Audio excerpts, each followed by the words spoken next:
KC Joyner, from what I'm told, picked New England and Atlanta to face off in this game.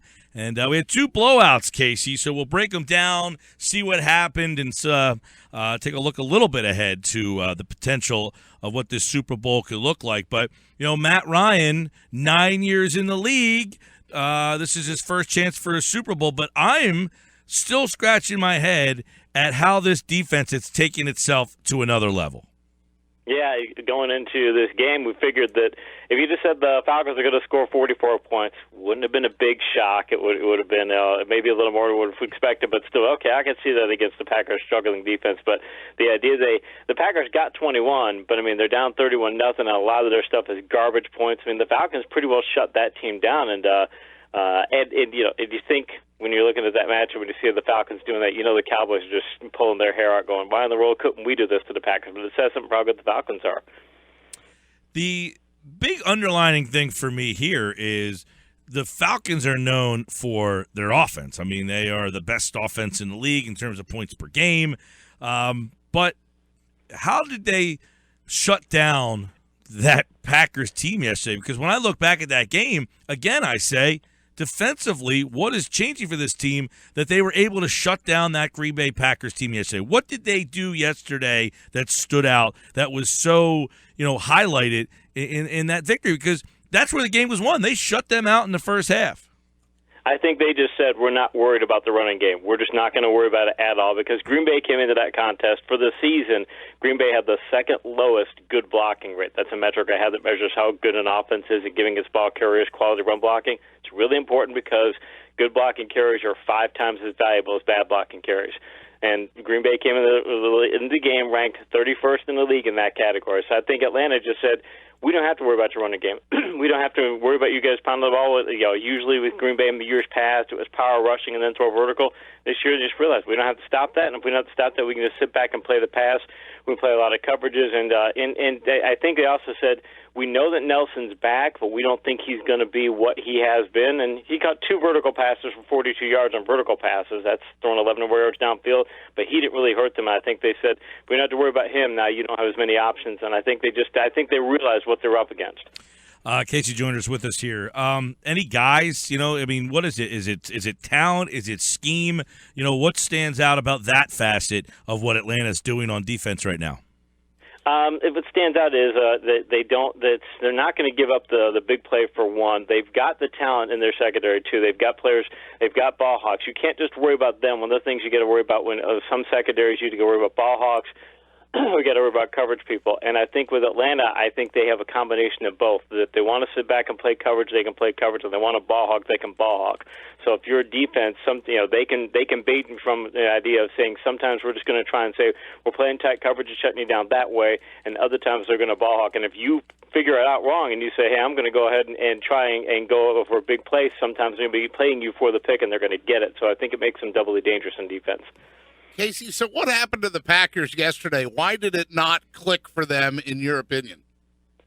Well, first, I wonder if anybody gave them a 3:40 in the morning wake-up call, because they look sluggish as heck, for one. For two, Rodgers ends up the day yesterday, 8 of 15 on vertical passes, and it's good. It's 11.5 yards per attempt. It's really good, but it wasn't elite. He didn't hit a lot of those passes until late, and when you compare his numbers to Ryan, goes 8 of 12 on vertical passes, and he averages 16.1 yards per attempt. And I think Ryan was just able to get that vertical game going early. Rodgers couldn't get his vertical game going early because the Falcons just said, we're not going to give you a lot of vertical passes. We're not going to let that happen. And then when you don't have a running game along with it, you're just not, you're already 2 steps down. Yeah, the running attack for Green Bay has been a problem for a couple of years, though, right? This is something that has really plagued the Packers for virtually since Rodgers has been there.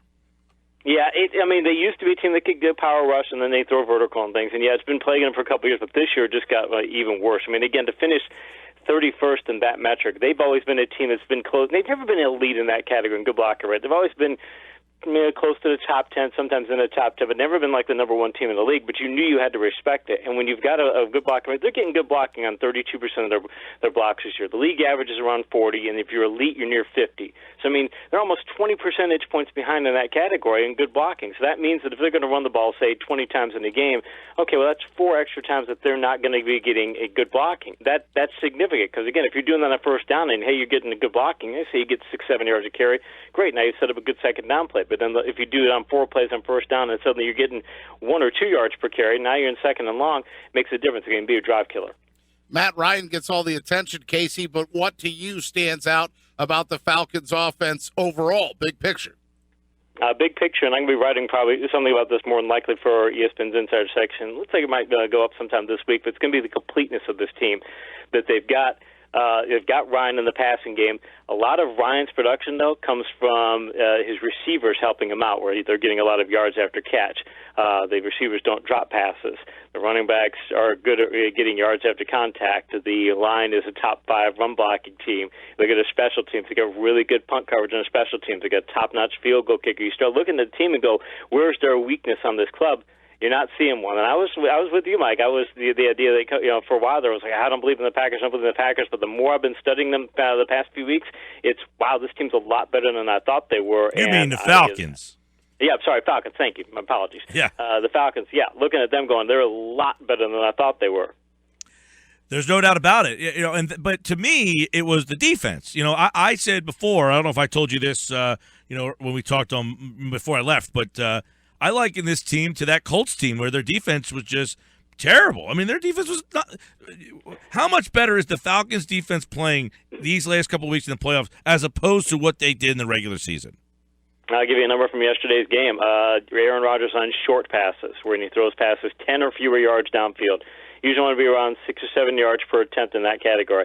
He's 19 of 30 for 115 yards. It's only 3.8 yards per attempt. In other words, when he's throwing a short pass, he's getting, if you get 4 yards per rush on a rushing play, or 4 yards per, on a rushing play, if you're getting 4 yards per play on a rushing play, you're happy with it. And a passing play, if you're only getting 3.8 yards per attempt on certain types of passing plays, like, why don't you run the football? So Atlanta said, fine, you're not going to hit that many vertical passes against us. Then you're going to throw short, we're just going to stop your guys immediately. We're not going to give you anything. 3.8 is a terrible number. So it says that it's another facet to say we can stop you deep, we can stop you short. And by the way, Atlanta, as far as their rush defense, everyone's talking about how great Green Bay's rush defense was. Green Bay ended the season 11th in good blocking rate allowed. Atlanta's 14th. Atlanta's not elite, but you're not going to make a living running against them either. They're not terrible in that category. They're a little above average. So it's just another facet to say it's a complete team.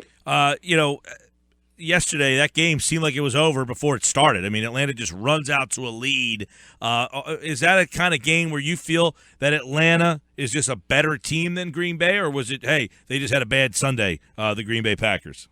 I think Green Bay is just, and this is a non-scientific approach, but I think they look like they ran out of gas because sometimes you get these teams that have to play in all the playoff rounds, and you get to a later playoff round, and sometimes they're just not there. And again, all the injuries started piling up, and now you're starting to lean on more on players who maybe you shouldn't be wanting to lean on and such. And so you start adding all that together. I think Green Bay just went as far as their personnel was going to allow them to go, especially if they started getting more injuries. I just think they were a good opponent. But again, you're looking at you can just imagine the Cowboys, what they're thinking right now. They're looking at the Packers having been in that game and going, where's this team is doing fantastic? Where was this team last week? But that's where Green Bay didn't run out of gas till yesterday. We'll get into Atlanta and how they match up with New England a little bit later, of course. We have plenty of time to dive into that. Talking with KC Joyner, ESPN.com, NFL Insider, here on the Sports Bash.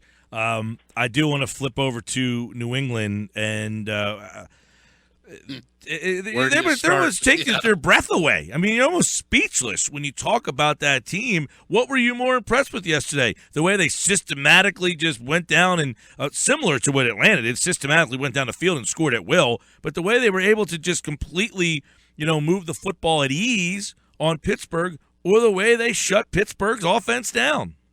I was probably more impressed with what they did to Pittsburgh's defense, in the sense that Pittsburgh's defense this year has been, they've got a lot of speed, they've got a lot of youth, and the thing is you usually, when they've got a lot of speed and a lot of youth, other teams have not been able to get take advantage of that youth. When you look at the Patriots play calling yesterday, they were able to get the Steelers out of position many times. That one touchdown pass to Hogan in the first, I think it was the first quarter, or it was in the first half.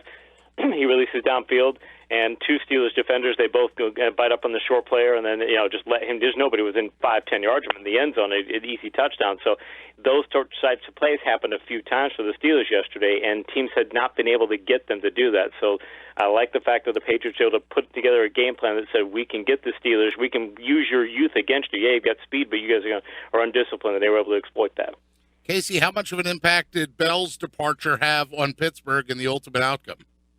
The thing is going in that game, Pittsburgh had the best good blocking rate in the league, and New England was 24th in good blocking rate allowed. So, they're going to be able to get a good running game going. New England was first in the league in good blocking yards per attempt allowed, meaning if you did get good blocking against them, you were going to get fewer yards per carry than any other team was going to get.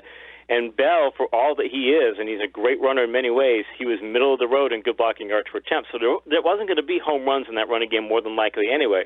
So when Bell left and you put Williams in there, it hurts their running game, and it made a lot. You can't even get to. You weren't expecting home runs in the first place, but instead of maybe getting the doubles and the triples that Bell would have been able to get, Williams is only going to get singles and doubles, and it let New England just say, "Fine, we don't even have to respect your running game anymore because we know we can get up there and stop you guys for relative gains when you do get good blocking. So now you're going to have to throw the football more," and it just let them concentrate on shutting down Antonio Brown. Is the difference in that game, Pittsburgh's inability to score on the one, and if Bell's there, is it a different story? Yeah, I think the ability in scoring on the one, why don't you have your 240-pound quarterback do a quarterback sneak? I don't understand this. Tom Brady does a quarterback sneak. Similar to what they do with Brady.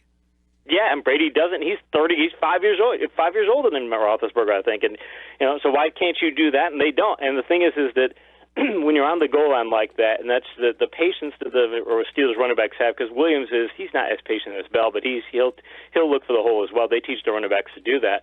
But when you're at the goal line, the other team is just trying to make penetration. It's a matter of low man wins the blocking battle, and then you, the running back, get to the hole quickly. Wherever you're going, get there, get over the top, get to the hole. You can't sit there and look for a hole usually because it's not going to work. So especially against the Patriots defense. So I just think that they played that whole situation incorrectly, and then you hand the ball off twice, you lose 4 yards, and then you're trying to throw the ball, and that's not a good scenario. So I think Pittsburgh screwed that whole series up. KC Joyner with us. Casey, how did New England quiet Antonio Brown? Because 84 did not blow up the screen yesterday. They gave him a Facebook Live account.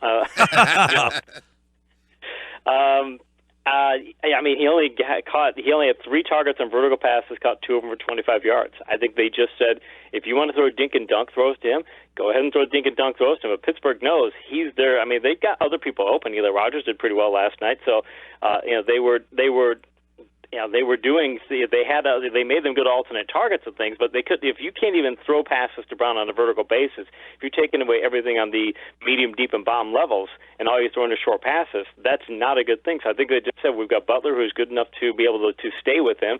We're going to give him all kinds of over-the-top coverage, and we figure if you're Pittsburgh, or if you're in New England, you're thinking, okay, you're going to beat us with Sammy Coates and Eli Rogers and Kobe Hamilton. We don't think you could do that. And Kobe Hamilton dropping a touchdown pass, and I think Coates also dropped a big pass. I mean, the Steelers show that, as Ben said in the post-game press conference, that our guys were just not ready for the big game. We weren't ready for the big spotlight, and he was right. How do they do it, Patriots, without Gronk? I mean, if another team lost a player of that magnitude, it's a huge deal. How do they go on and just it's befuddling to me. It is, and I had to put a vote in for the Pro Football Writers of America, Pro Football Writers Association, their MVP voting. They give us the ballots and things, and my MVP vote went to Brady. And I mean, as great as Ryan has been this year, Brady led the league of vertical yards per attempt. He's 39 years old. You look at his receivers; he doesn't have Gronk for most of the year. He's throwing guys like Hogan and Edelman and Amendola and Bennett. I mean, you're not supposed to lead the league in vertical yards per attempt. And yesterday, against a good Pittsburgh defense, not a great Pittsburgh defense, but a good Pittsburgh defense, on vertical passes, Brady is 8 of 10 for 174 yards and 2 touchdowns, a perfect passer rating, 17.4 yards per attempt. It's ridiculous. He should not be able to do this, and that's the thing. Spin forward for a second. If you're Atlanta's defense as good as they looked yesterday, I'm looking at this matchup going here going, wow, Atlanta, you're giving up a ton of points this year. This is going to be a high-scoring game, and that's one place where it's not going to lend well for Atlanta. The thing with Brady, too, you watch a lot of tape and, you break down these guys. Is he – what is it? I mean, is he uberly talented? Is he just so – what stands out when you watch Brady perform?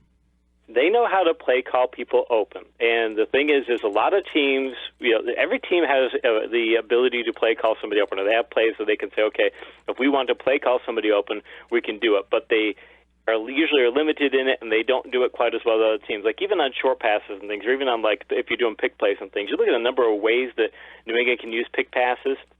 Or they'll have crossers and different people doing things of that nature. When they have to lean on that kind of approach, and sometimes they do, they're so adept at it, and they know all the ways to use these methods, and all the receivers are really good at all the different ways of getting open in that sense.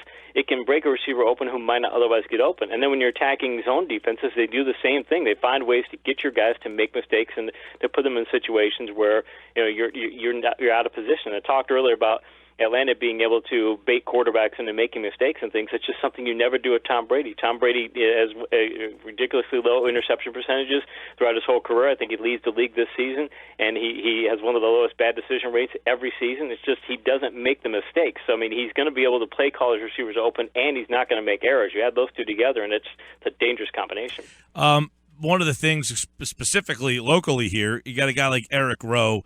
The Eagles trade him. Second-round pick, Howie Roseman kind of flipping over his words when trying to explain why they decided to do it. They said, look, he was behind 5 guys on the depth chart.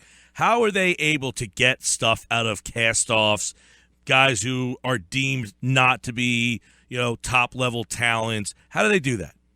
Well, the thing is you look at Rowe, and I'm a big supporter of a lot of Howie Roseman's moves. I think he's done a really good job in a lot of ways, and I think when we're look at the Carson Wentz move this past season, I think that's going to be something that's going to pan out down the road really well, and we're going to say, boy, that was a really heads-up move. But sometimes with their secondary, they make errors of this nature, and they're stacking their secondary. And I think this was a case where it was an error, because you look at Rowe's metrics, you look at his yards per attempt metrics, they were really good. Even if it was only part-time play, they were really good. And you say, well, if he's that good, why are you letting him go? And I think the Patriots realized that he could be that good in coverage and said, fine, we just think you're not valuing your talent the same way that you should, and that's what let them get more out of Rowe.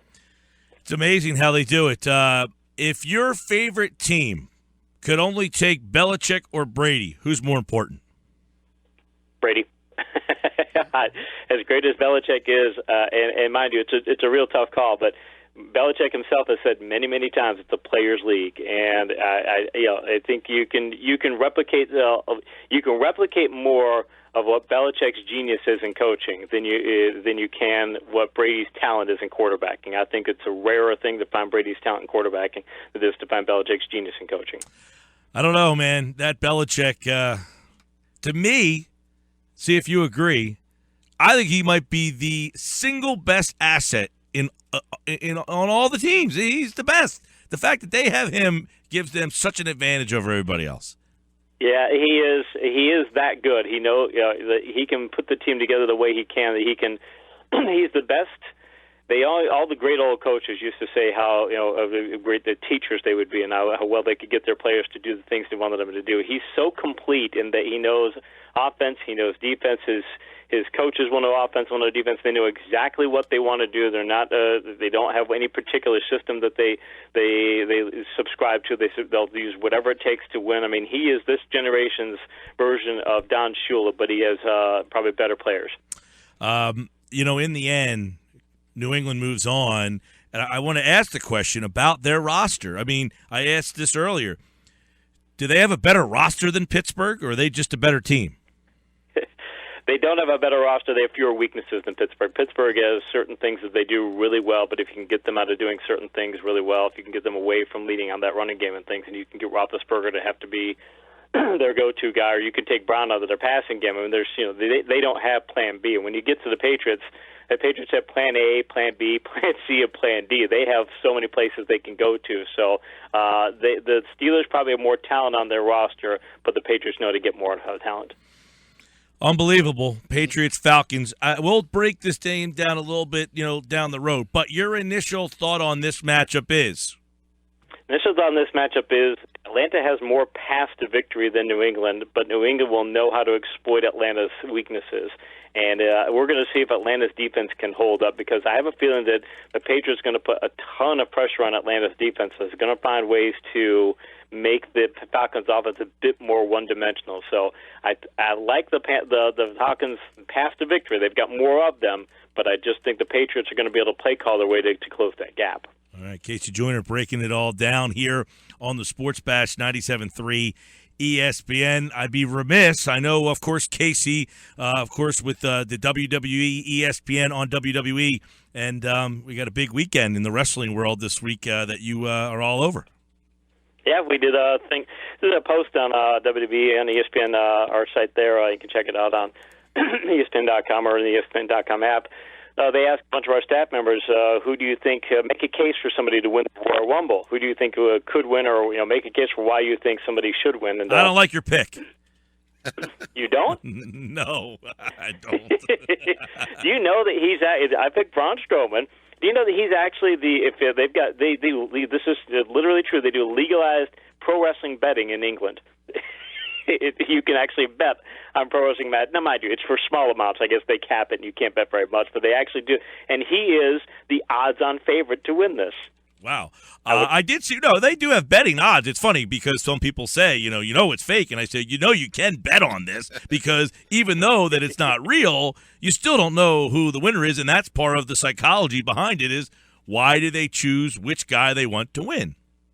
I think the thought of why they were thinking of why Strowman's the odds-on favorite and why the WWE is evidently considering having him win this is because wrestling history is you can go through not just wrestling, you can go through any kind of storytelling history. The monster heel, the big bad guy, and how do you get a big bad guy over? How do you get a monster heel over? You do it by having him destroy a bunch of good guys. And they've had him destroying jobbers, and they've had him destroying Sami Zayn, and that's just not going to get him over. But if you put him in the Rumble and say, okay, we're going to put 5 main event guys, and he's going to destroy all 5 of them, okay, can you spin that forward to a matchup against, say, Lesnar or maybe Roman Reigns or somebody at WrestleMania? Yeah, you could do that, but as he stands right now, you can't do that. So again, that's my pitch in the article to say why I think Strowman could win this Royal Rumble. All right, check that article out. WWE on ESPN on Twitter, KC Joyner. And later on in the week, we will dive into this Super Bowl game a little deeper and maybe do a little bit more Rumble stuff. That is this Sunday, the Royal Rumble. He is KC Joyner here on the Sports Best. All right, pal, we'll talk to you then. Appreciate it, guys.